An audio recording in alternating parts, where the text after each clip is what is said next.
Ministers, Sri Anil Firozia ji, Honorable Member of Parliament, Swami Govind Dev Giri ji, प्रणाम।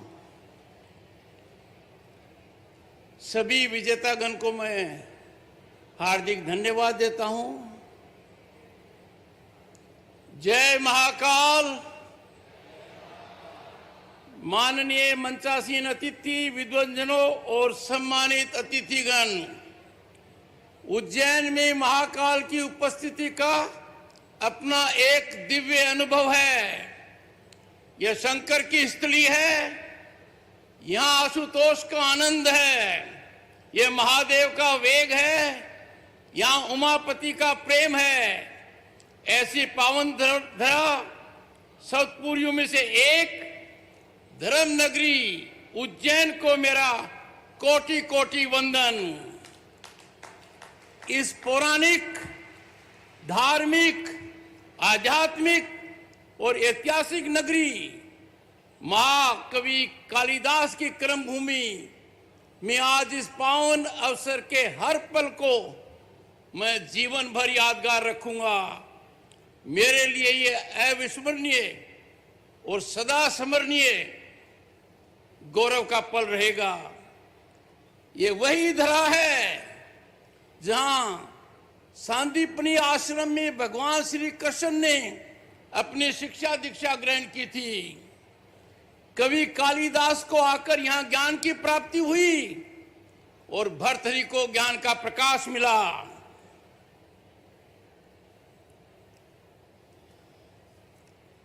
चक्रवर्ती सम्राट विक्रमादित्य के शासन काल में उज्जैन ने दुनिया में न्याय, वैभवशाली संस्कृति, परंपरा और व्यापारिक गतिविधियों के लिए प्रसिद्धि का स्थान प्राप्त किया। सम्राट विक्रमादित्य की इस नगरी में एक अद्वितीय न्याय का केंद्र बना जो विश्व विख्यात हुआ। उसी काल में कवि रत्न थे कालिदास जी। वे कवि कुलगुरु थे, यानी समग्र कवि समुदाय के वो गुरु थे, कुलगुरु। उनकी अमर कृतियां अभिज्ञान शाकुंतलम, मेघदूतम, कुमार संभवम, ऋतुसंहार और मालविकान्य मित्रम मानवीय भावनाओं का अद्भुत संगत है। ऐसा संगम है जो हमारे लिए सदैव प्रेरणा का स्रोत रहेगा। इन रचनाओं में आप देखेंगे मानव और प्रकृति के बीच एक अटूट रिश्ता, प्रेम की पवित्रता, जीवन का सात्विक सत्य, ये सब चित्रण इनमें मिलता है।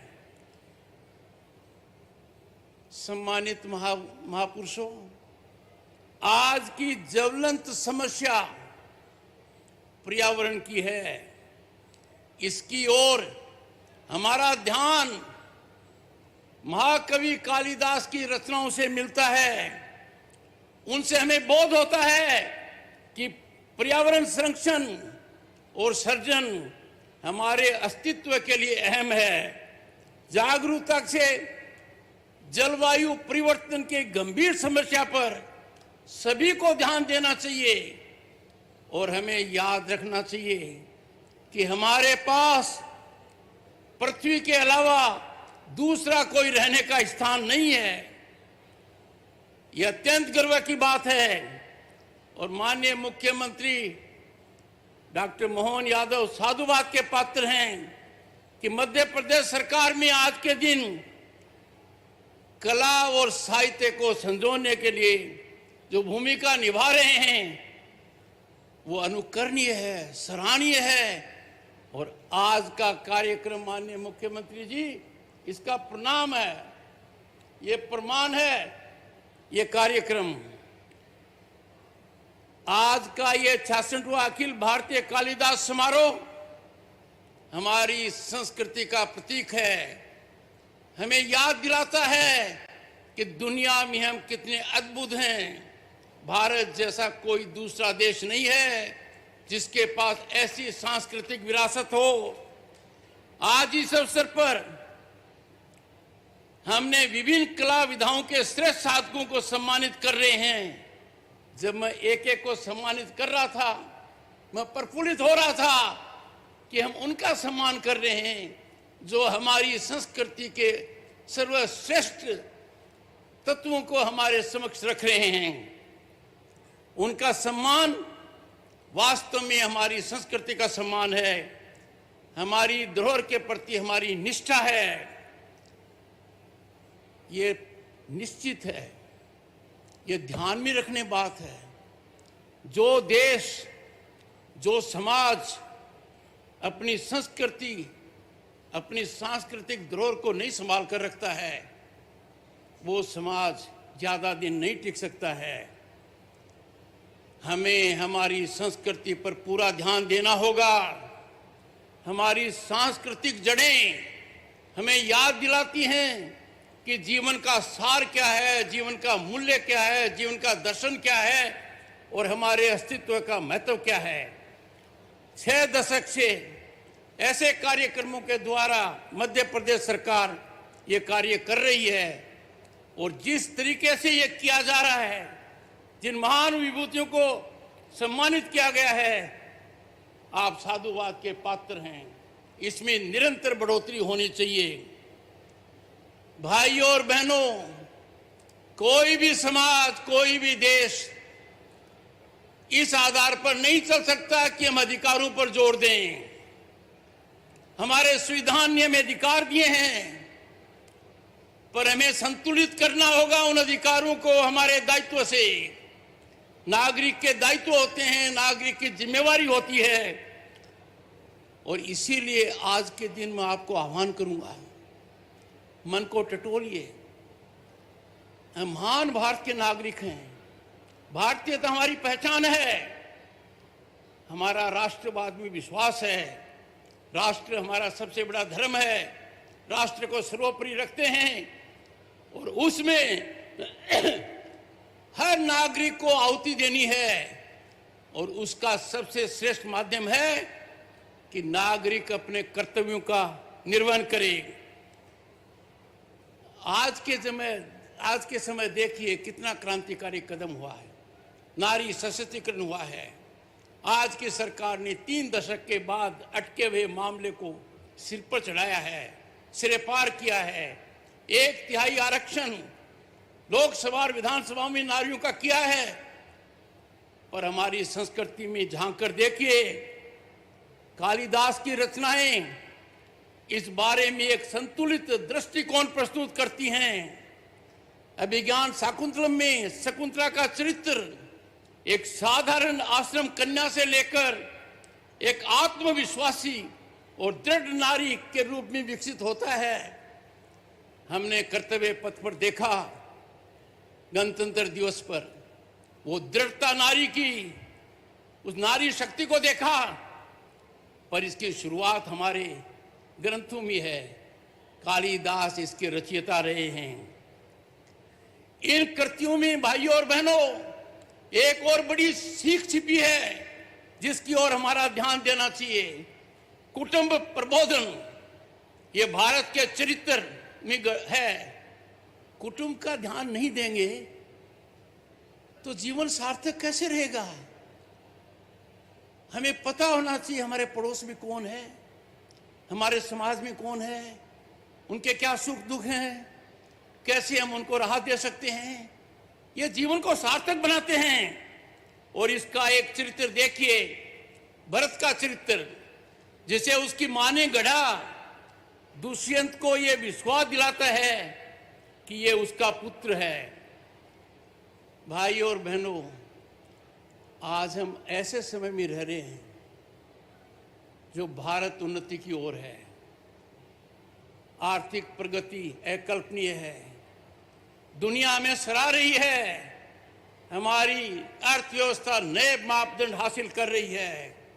दुनिया में लोहा जो आज भारत का है कभी पहले नहीं रहा। भारत के नेतृत्व का, प्रधानमंत्री का जो दर्जा विश्व में है, उसकी कल्पना पहले कभी नहीं की गई थी। और ऐसी स्थिति में जब हम पाते हैं कि हर कोई भौतिकवाद की तरफ जा रहा है, इतने व्यस्त हो जाते हैं कि हम अपनों को नजरअंदाज कर देते हैं, अपनों का ध्यान नहीं देते हैं। अरे राष्ट्र का ध्यान तभी रहेगा जब कुटुंब का ध्यान रहेगा, राष्ट्र का ध्यान तभी रहेगा जब अपनों का ध्यान रहेगा। ये हमारी संस्कृति का मूल सिद्धांत है। मैंने दो बातें बताई हैं अब तक, एक नागरिक का कर्तव्य, एक कुटुंब प्रबंधन। इस पर आप ध्यान दीजिए, मन को टटोलिए। ऐसा न कर हम कितना स्वर्ण अवसर खो रहे हैं। हमें सजग रहना चाहिए। आज के दिन बहुत ध्यान देना चाहिए। बच्चे हमारी आने वाली पीढ़ी हैं, हमें उनके चरित्र का ध्यान देना चाहिए, नैतिकता का विश्वास उनमें बढ़ाना चाहिए। ये हमारी मुख्य जिम्मेवारी है। बहुत अच्छा है हम कल्पना करें, आकांक्षा रखें, बच्चा डॉक्टर बने, इंजीनियर बने, अफसर बने, उद्योगपति बने, पर सबसे ज्यादा जरूरी है कि बच्चा अच्छा नागरिक बने। वो नागरिक के महत्व को समझे, नागरिक के कर्तव्य को समझे। और इसी से एक चीज उत्पन्न होगी जिसकी भारत में सख्त आवश्यकता है आज के दिन, जिसको जगह जगह से चुनौतियां दी जा रही हैं, सामाजिक समरसता। भारत हमेशा सामाजिक समरसता, विश्व शांति और सबके कल्याण को दृष्टि में रखता है। हम उस देश के वासी हैं जिसने वासुदेव कुटुंबकम को अपनाया नहीं, दुनिया के सामने सार्थक प्रयोग रखा है। हमने दुनिया को योग दिया, ये विद्या हमने दी, क्योंकि हम सबकी सोचते हैं। मेघदूत प्राकृतिक सौंदर्य का अद्भुत नजारा दिखाता है, पर मेघदूत हमें यह भी दिखाता है इस प्रकृति के साथ खिलवाड़ मत करो। इस प्रकृति को सर्जन करना हमारा काम है। यदि अगर हम प्रकृति की ओर ध्यान नहीं देंगे, तो पहले कह चुका हूं, हमारे पास रहने के लिए दूसरी पृथ्वी नहीं है। और प्रकृति का ध्यान देने की शुरुआत प्रधानमंत्री जी ने अपने एक नारे से की थी, जो मैं आह्वान करूंगा कि हर व्यक्ति को करना चाहिए। मां के नाम एक पेड़। संपूर्ण भारत के वासी यदि अगर मां के नाम एक पेड़ लगाते हैं, उसका सर्जन करते हैं, संरक्षण करते हैं, तो वैसी क्रांति आएगी जैसी क्रांति हमने सफाई के मामले में हासिल की है। मैं बहुत बड़ा संतोष व्यक्त करता हूं माननीय मुख्यमंत्री जी कि हमारी धरोहर का संरक्षण करने के अंदर हम तकनीकी को अपना रहे हैं। राष्ट्रीय डिजिटल पुस्तकालय की स्थापना हमारे लिए बहुत कारगर साबित हो रही है। और तकनीकी के मामले में क्या कहें, दुनिया की सबसे बड़ी संस्थाएं इस बात से अचंभित हैं कि भारत में तकनीकी की वजह से आम आदमी का जीवन कितना सुलभ हो रहा है। आज के दिन 10 करोड़ से ज्यादा किसान, मैं उस परिवार से आता हूं, साल में 3 बार पैसा सीधा बिना बिचौलिए के, बिना इंटरफेस के प्राप्त करते हैं।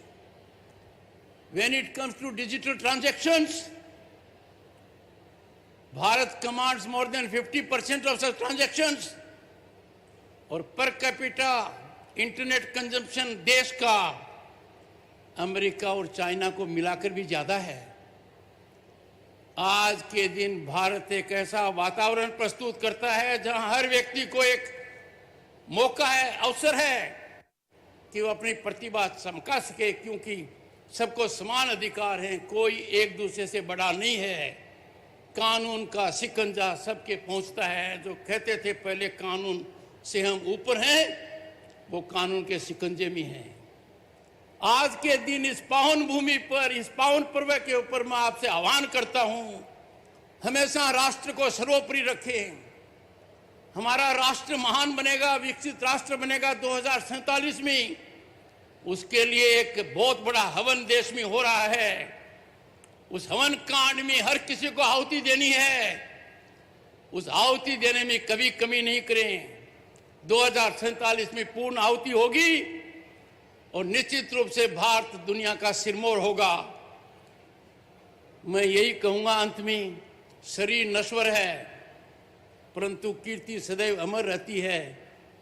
ये वाक्य मेरे नहीं हैं, ये महाकवि कालिदास के हैं। ये हमारे जीवन दर्शन का मूल आधार होना चाहिए। आइए हम सब मिलकर महाकवि कालिदास की इस अमूल्य विरासत पर गर्व करें, दुनिया में इसका प्रसार करें और सर ऊंचा उठाएं कि भारत एक अकेला देश है दुनिया में जिसके पास 5000 साल की सांस्कृतिक विरासत है। और दुनिया के बड़े देश जहां साधारण गति से प्रगति कर रहे हैं, भारत की प्रगति सबसे ज्यादा है। आपको बहुत बहुत शुभकामनाएं। मैं आपके मुख्यमंत्री को धन्यवाद प्रसिद्ध करना चाहता हूं कि उन्होंने मुझे इस मौके का फायदा उठाने का सुअवसर दिया। यहां पर आना मेरी आत्मा पर असर डालता है। यहां से मैं एक ऐसी ऊर्जा लेकर जा रहा हूं, ऐसी शक्ति लेकर जा रहा हूं कि भारत मां की सेवा करने में कोई कमी नहीं रखूं। जय महाकाल, जय